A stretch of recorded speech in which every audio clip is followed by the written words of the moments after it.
How can we create good relationships and good partnerships, where it's clear for everybody what are the to-dos, what's in for whom, and how do you deal with each other? Guten Morgen. Welcome to the clinic. As you can tell, I'm not going to take myself very seriously. However, the things I'm going to talk about are very, very serious because they relate to one thing we care about most: relationships. Actually, when I was doing my research for this segment, I came across the list of professions, the list of jobs that if you have them, you're at the highest possible risk of a divorce. Do you know what those jobs are? Any idea? No. Actually, doctors are ranked pretty high in terms of divorce, but no. Number 3 is a flight attendant. Number 2 is a bartender. What's number 1? You would never guess it. Not politician. Working in a casino. Working in a casino. So basically, if you're a bartender in Vegas, don't even try, right? But there's one line of business that has even a higher rate of divorce, and that is running a POC. Because most POCs fail. So we have 2 brave couples, startup and a multinational corporation, that have agreed to come here to my clinic, sit on the sofa, and be very blunt and honest about their relationship. I'd like to call to the stage my assistant, the POC expert, Pamela Becker from prooV. Pamela.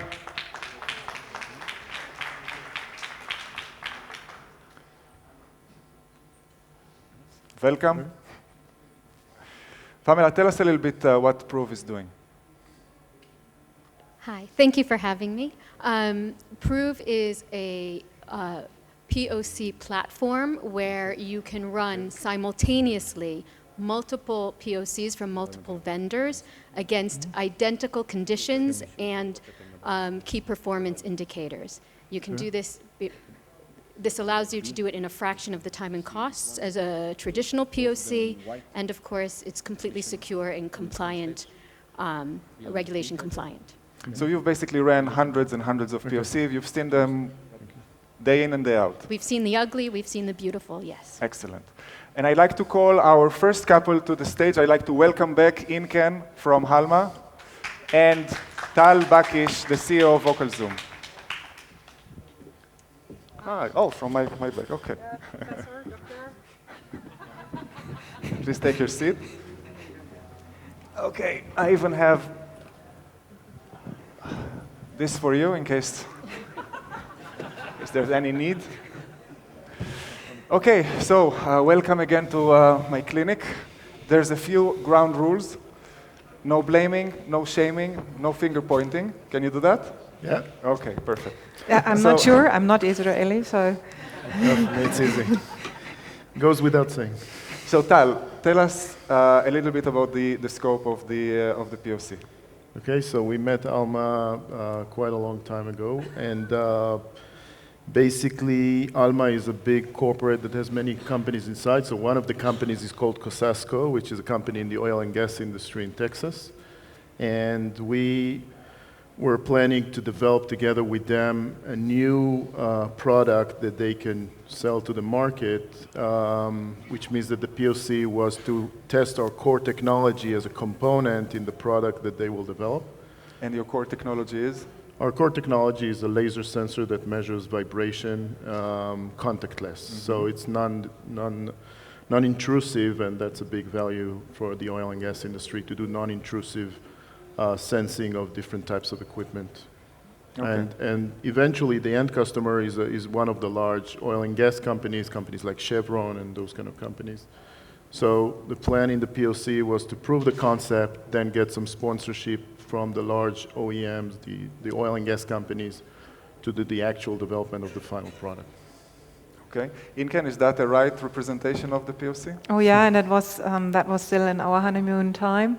So I'm sorry, that was still in our honeymoon time. In our honeymoon time. So okay. everything was great and shiny. Everybody was excited.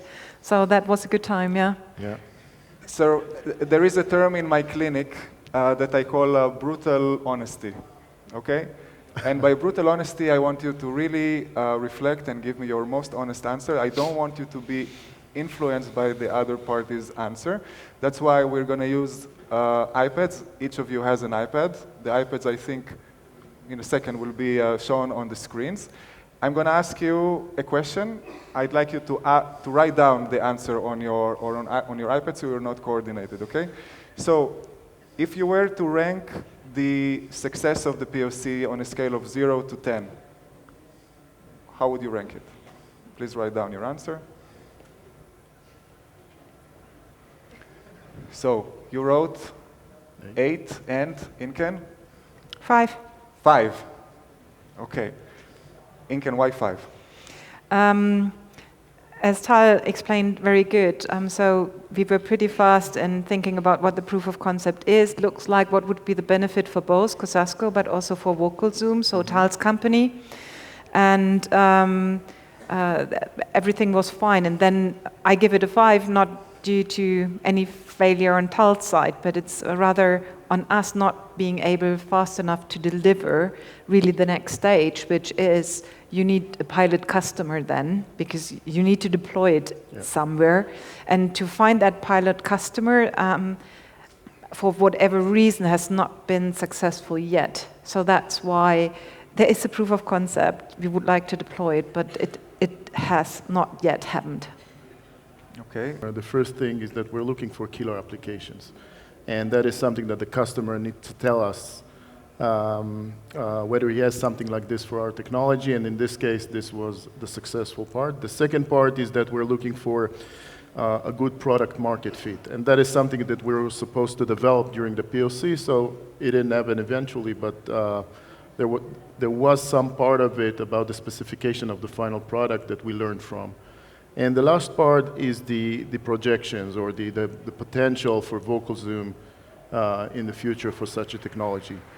So we didn't manage to get all of these in the POC in terms of doing it with Kosasco, but we did learn a lot about the oil and gas industry and the requirements and what is the killer applications and the requirements of such a product for such a killer application.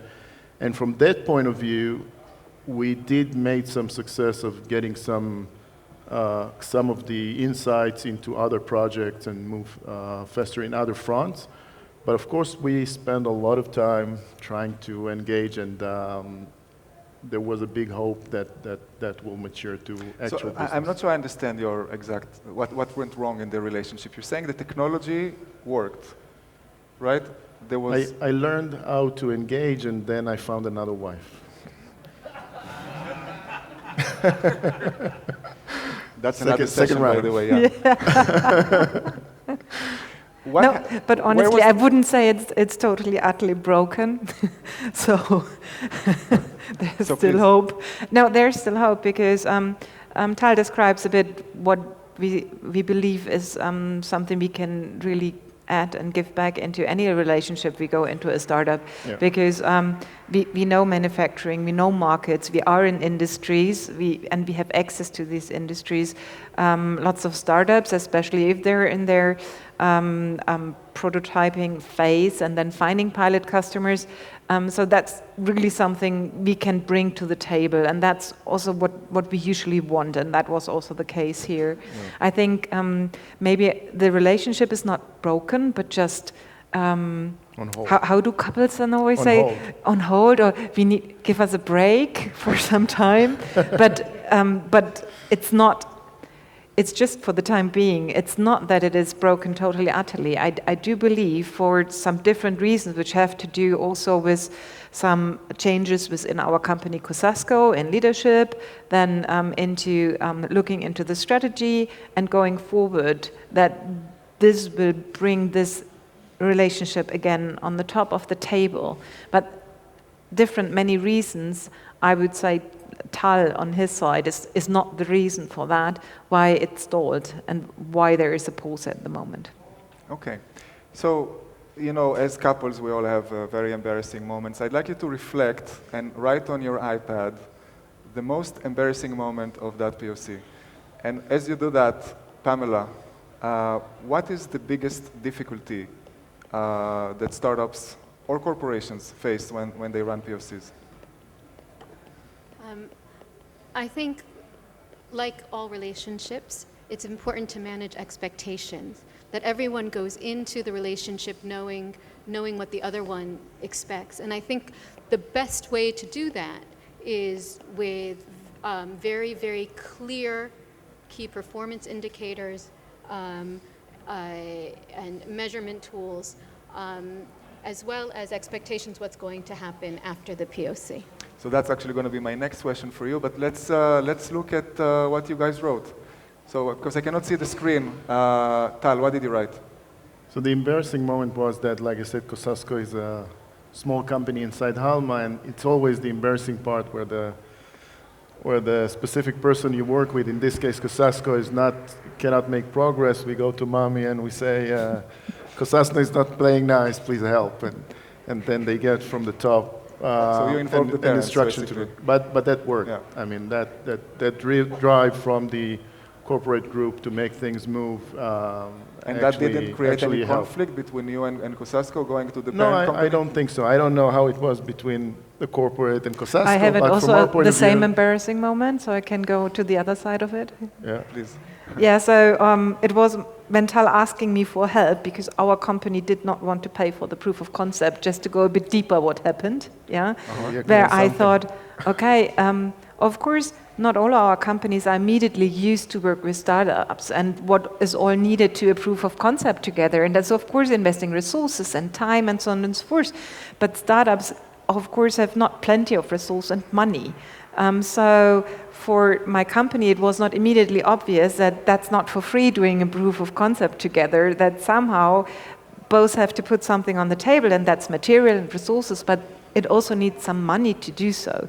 So Mental came and asked me, hey, there's a misunderstanding in how that works, and we can't afford doing that, and we pay it and you don't pay it. So I was going back, and that's why I think it didn't damage any relationship, because it was just to explain to my company how it works if you go into partnership. And that's it, was it to do on our side, and is until today, how can we create good relationships and good partnerships, where it's clear for everybody what are the to-dos, what's in for whom, and how do you deal with each other. There is some part of education and training.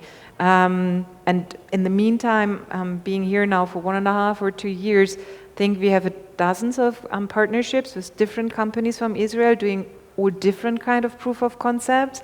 And I had not that embarrassing moment again where the startup had to came to me and say, hey, here, there's a misunderstanding. And we have invested also in the meantime in companies in Israel. So I think we came beyond this point.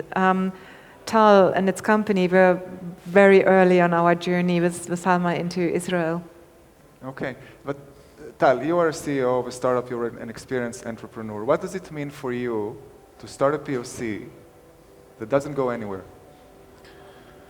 I will say it in one simple word. It's lifetime. It's actually when we do a project, it's not about the actual cost of how much manpower you put in that or how much. It's more about the attention. You spend all of your attention on these few POCs that you work on, and it means that you have a limited lifetime, and you're spending this lifetime on these POCs, so you're actually gambling and betting that this is the right thing to work on. And that's a big significance for us. Many times when we work with customers, we try to explain that for the corporate, a project failure, not a big deal. For a startup, it could be you just end up cash in the bank and you stop the business. So it's critical to have those ingredients of well-defined KPIs, what's the next step if we're successful, those kind of things. I think you're making a very, very important point, because a failed POC, and especially I'm talking to you guys if you're representing a corporation, if you're doing a POC with a startup, you can kill a startup if you do not know how to manage a POC properly. The startup can simply burn a lot of money. Yeah. This kills companies. And I want to add something big, based on these kind of learnings with my 2 colleagues who are also here, Marco and Jens. We started now establishing a process for our companies where when we meet startups, for example in Israel, that we have a timeline. So if a follow-up is wanted and needed, it has to happen in the next 2 weeks. And if that's there, you can still say yes or no. Yeah, but if it's a yes, then in the next 2 weeks, get specific about what you want to do together, because the startups don't have time to waste and resources, as we heard, but on the other hand, honestly, we neither. Yeah, so our companies don't have that resources to waste as well. So my recommendation always would be, and to make it successful, to put some milestones for your own big corporate or companies, because a startup appreciates if you say no fast. Yeah. Either at that day when you meet and said, hey, really interesting, but I don't think this is something for us, or after 2 weeks, but not after half a year, because that's true. It's just not possible. So in retrospect, is there something specific you would have done differently? Yeah, I think, well, it's easy to say, you know, you always need to think everything up front, you need to manage the KPIs, you need to define the next step if it's successful, but eventually it's not that simple when you get to the table. In this specific case, we had a project where the core technology was coming from us, but the product was still kind of a research, in a research phase and exploring that with the end customer. So it's not always easy to define a very precise KPIs that you can measure in a very accurate way. But yeah, we had some specific conclusions about things that we should have done different to make it more successful, or maybe less painful from our point of view. So I want to be mindful of time, and unfortunately our time is up. See you next week. That's it? Thank you very much. You might step out of my clinic now. Thank you. Thank you. And I'd like to call the next couple on stage. And as they go up, Pamela, we've seen how important it is to define KPIs. What's the best way of defining KPIs for a POC? Next couple, please come on stage. Well, there are two kinds of KPIs. You have your technical KPIs and your business KPIs.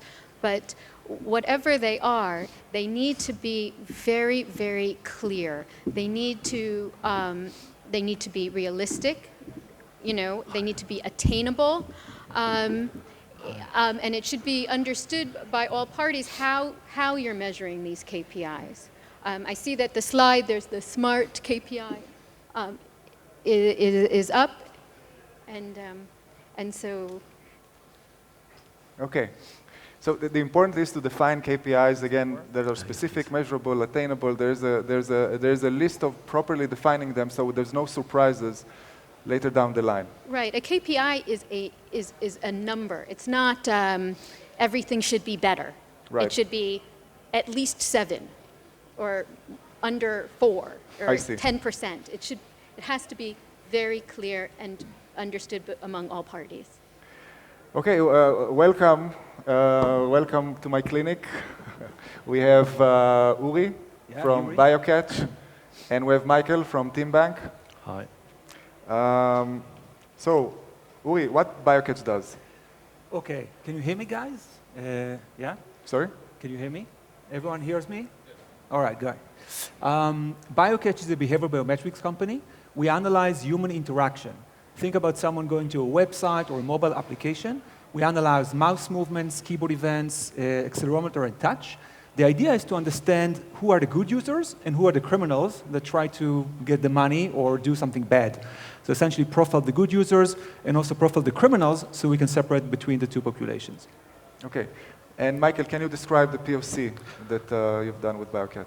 Yes, so TeamBank is a consumer finance bank from Germany, and we have an installment payment solution in the e-commerce field, and we had a problem there having too many, like some fraud cases, and so we did like the tech tourism thing with our CEO to Israel, and OurCrowd presented us BioCatch. So we usually don't want to do tourism just because of tourism, so we want to help with our business. So that was definitely a valuable idea to get in contact with BioCatch, and we implemented it within our decision now for the installment payment solution. Can you describe a little bit the POC? What was exactly involved? So I can describe. You want me to describe? Yeah, Okay. sure. I can describe? Okay, great. Well, by the way, we're happily married. Very happy We'll relationship. see about that. We'll see about that. Yeah. You said that these guys did the matching, right? Right. I thought it was an online dating website. Okay. Both sides right. So I'll just say what the POC was all about. In Germany, a lot of the market is not driven by credit. Think about credit cards. A lot of it is driven by debit and paying directly. What TeamBank is doing is offering at the point of purchase. Think about an online commerce. E-commerce. You're buying something, 5,000 euros. Instead of paying 5,000 euros, you actually get almost a loan, an instant loan, and you pay with installments. The thing is that if you're a good user, great, that's great. TeamBank wants you to complete the process. If you're a bad user, if you're a criminal, they obviously want to know that, right? And not allow you to do that. Okay, so to the million-dollar questions. On your iPads, please rank the success of the POC on a scale of 1 to 10.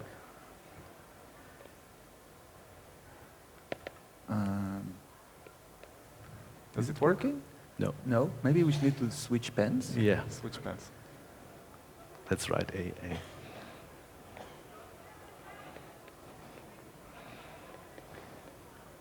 Okay.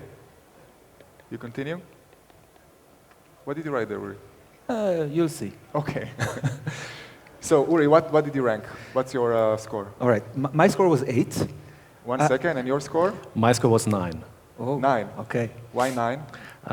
Yeah, 9 because we are bank from Franconia in Germany, and there's a saying in Franconia, no complaints is praise enough. So 9 is a pretty much perfect score for Franconia. So we're really happy.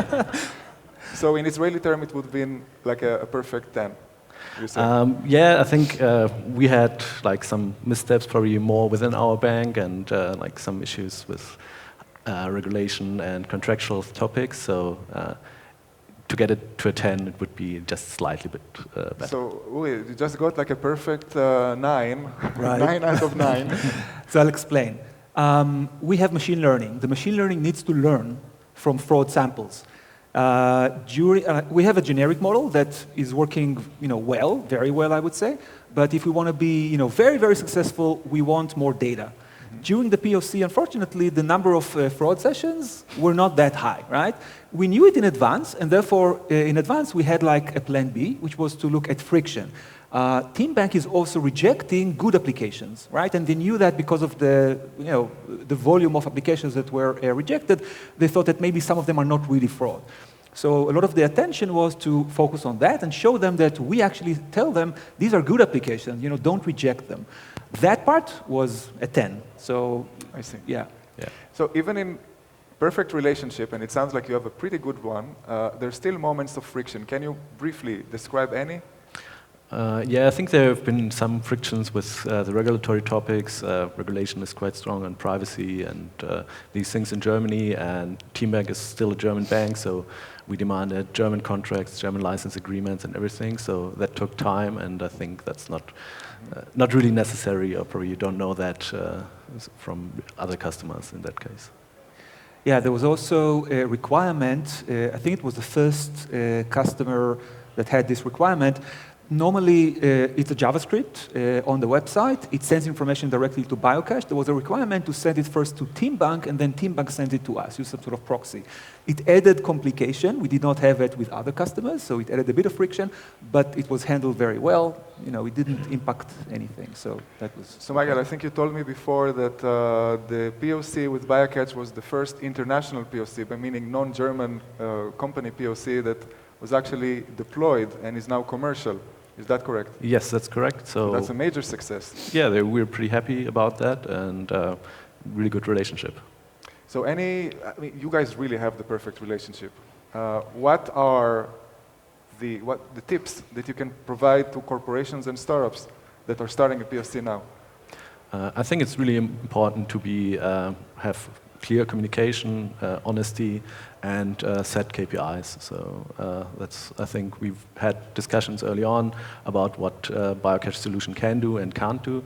So we were really happy to learn that they are really good in the fraud cases and improving our false positive rate. So this is exactly what we heard from you, Pamela, about the importance of setting KPIs, keeping an open communication line. It's not even about technology, right? It's about humans talking and interacting. Exactly, yeah.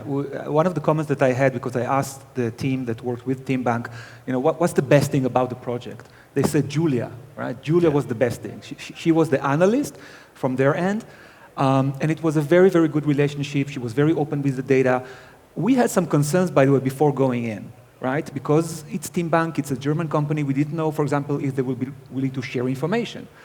Also, to prove that we can actually detect good users that are declined, a test was set up where very bravely, very courageously, with some courage, TeamBank trusted us even before knowing what the result will be by saying, okay, if BioCatch thinks it's a good user, let's actually accept these good users, right? So there was a test population, there was a kind of a challenge, a challenger population, and we got this from TeamBank and the team. It was a very good thing. So it's people, it's expectation setting, it's setting KPIs, and these are the cornerstones of a good relationship, I would say. Pamela, Michael, Uri, thank you very much for coming to my clinic. Thank you. Thank you. Thank you. All right, thanks for inviting us.